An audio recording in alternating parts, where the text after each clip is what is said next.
Oke, halo guys, kembali lagi dengan Forhes ya, dan masih ngevlog siang-siang hari ya. Dan ya, semoga yang nonton video ini selalu diberikan kesehatan, keselamatan, dan juga semua kebutuhannya bisa tercukupi. Mantap. Kali ini saya mau sharing-sharing lagi ya. Wah, ini sekalian ngevlog di jalan, sekalian sharing-sharing kalau misalnya ada kejadian yang mungkin bisa bermanfaat buat teman-teman yang masih belajar motor ya. Ini kemarin belajar itu di sini, itu apa, turunan naik. Nah, di situ ada prosedurnya. Ini ada prosedur, pelan-pelan lewatin. Lagi-lagi prosedur. Nah, di depan ini ada sedikit doang sih, udah lewat. Ini mobilnya pakai lampu hazard ya, dia berhenti pakai lampu hazard. Biasanya sih kalau lampu hazard itu dipakai kalau lagi trouble ya. Kalau berhenti seharusnya enggak ya. Kalau berhenti maksudnya kalau belanja gitu ya. Tapi kalau mobilnya trouble ya dibikin lampu hazard supaya orang nggak nunggu di belakang. Bukan ini ya, peruntukannya setahu saya sih nggak seperti yang biasanya saya lihat di video-video itu ya. Lampu hazard itu dibuat buat rombongan gitu misalnya, atau buat ngasih tahu kalau bahwasanya dia mau jalannya lurus gitu. Misalnya ada percabangan, itu jalannya persimpang, bercabang jalannya, terus dia bikin lampu hazard supaya ngasih tahu orang dia mau lurus. No, nggak seperti itu sih ya. Ya, setahu saya lampu hazard itu kalau motornya ada kendala, ada masalah, ada trouble, jadi dibikin lampu hazard, terus dibikin pakai segitiga pengaman ya di belakang itu. Di belakang kendaraannya dibikin segitiga pengaman, jadi kendaraan dari arah belakang itu nggak nunggu di belakangnya gitu ya, kayak ngantri gitu ya, kayak waktu macet ngantri gitu ya. Kendaraan belakangnya berhenti, di belakangnya ternyata nggak jalan-jalan, mobilnya trouble. Oke, ya sekalian inilah ya, sekalian jalan kita ngomentarin ngomentarin apa yang ada di jalan, sekaligus sharing-sharing juga ya.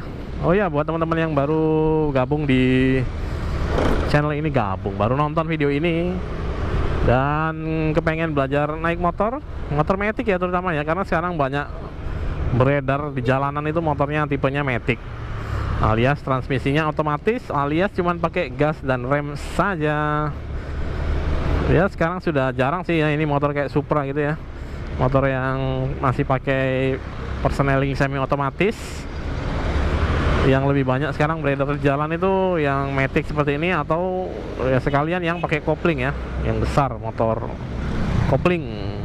Ya sekarang bebek Super juga, bebek kayak MX itu juga rata-rata udah pakai kopling. Supra juga sekarang yang GTR itu pakai kopling. Ya, nih motor gigi nih, salah satunya nih yang di depan, bapak-bapak pakai topi. Ya cuman udah jumlahnya udah nggak sebanyak dulu lah. Nah, kalau yang teman-teman mau belajar naik motor matic, itu di channel saya ada playlistnya belajar motor matic, itu silahkan ditonton. Itu tutorialnya dari yang pemula, dari yang bener-bener nggak bisa naik sepeda, nggak pernah naik motor, pengen belajar, mungkin lagi ada perlu ya buat bisa naik motor segera, itu bisa dicoba. Videonya banyak sekali, silahkan teman-teman cari yang menurut teman-teman mudah untuk dipraktekkan sendiri, untuk belajar keseimbangan, belajar belok, belajar putar balik, belajar ke jalan raya juga ada, bahkan untuk yang ujian praktek SIM C ya. Saya ada bikinkan beberapa, mungkin bisa teman-teman cari ya. Kalau misalnya ya, ujian praktek SIM C itu apa, zigzag misalnya ya, teman-teman cari aja judulnya, naik motor zigzag Forhes gitu. Atau misalnya mau yang angka 8 juga ada. Terus ini yang videonya tutorial ya, alias yang saya bikin dengan sudut pandangnya orang pertama seperti ini ya. Jadi ada juga yang sudut pandangnya saya lagi mengajarin pemula, itu di playlist namanya tutoring. Itu saya mengajarin pemula ya, kursus lah ya istilahnya. Ada yang ngajarin yang benar-benar pemula, ada yang ngajarin yang orang yang mungkin ini ya, mungkin sudah lama nggak naik motor kali ya. Tapi ya hitungannya pemula juga ya, karena mungkin dulu naik motornya bebek, kesini karena banyak matic, jadi penyesuaian aja. Oke, ini kita menyelip-nyelip di pinggiran jalan. Ini di sini jalanannya sempit, terus lalu lintasnya kalau dari dua arah udah cukup padat ya jalannya, jadi nggak bisa maksain untuk kita nyalip. Nah, di sini saya masih bisa nyalip karena masih jauh ini jaraknya dengan mobil yang depan. Nyaliplah saya. Terus, nah ini polisi door lagi-lagi, pelan-pelan lewatinya.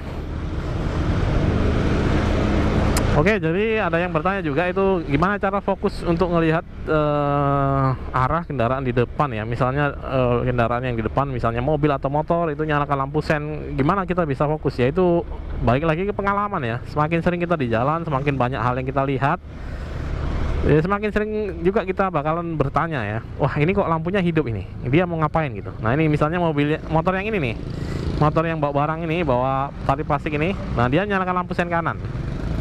Tujuannya apa? Nggak tahu. Kayaknya dia lupa matiin aja sih itu. Nah jadi seperti itu ya pengalaman ya. Jadi bukan harus langsung diartikan dia mau ke kanan ya, karena nggak ada juga belokan di kanan ini, ya ada gang-gang kecil doang. Tapi sepertinya dia ini kan mau ke jalan utama aja, mau nganterin dagangannya ini, si tali-tali plastik itu. Nah itu dia lampu sennya mungkin dia lupa matiin ya, jadi mesti kita ya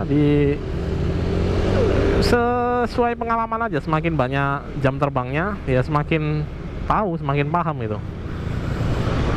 Terus misalnya kalau kendaraan besar kayak truk atau mobil gitu ya, di jalanan yang cukup besar, mungkin gak ada separatornya, dia bikin lampu sen kanan ya, itu artinya bisa jadi dia ngasih tahu kita bahwasanya nggak bisa nyalip dari sebelah kanan. Nah, ada juga yang seperti itu. Jadi ya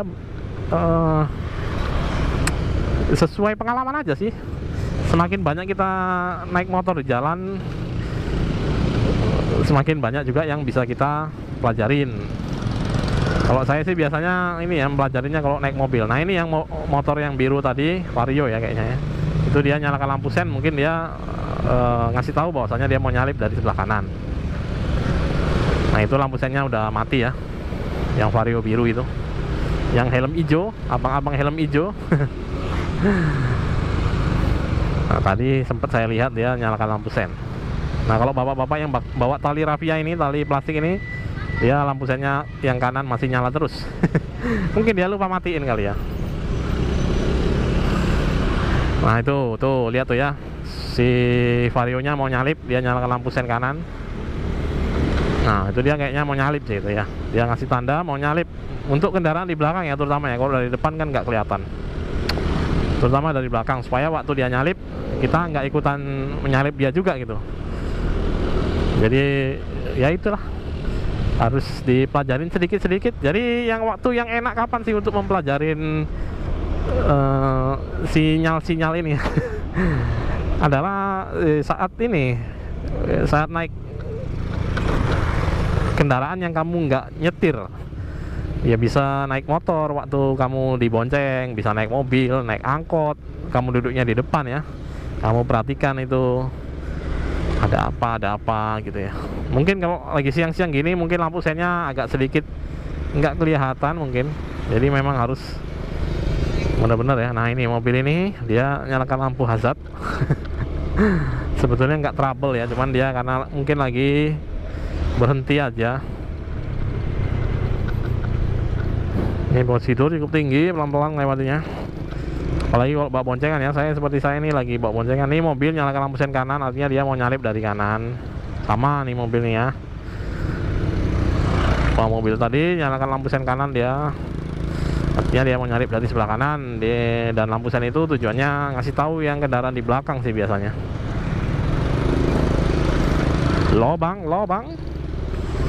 Nah ini saya akan nyalakan lampu sen kanan juga, karena saya akan di sini mampir dulu ke tempat laundryan ini, mau ngelondri jas sama mau ngelondri ya pakaian lah. Oke lah, sampai sini dulu untuk videonya kali ini. Terima kasih sudah menonton. For sign out dan bye bye.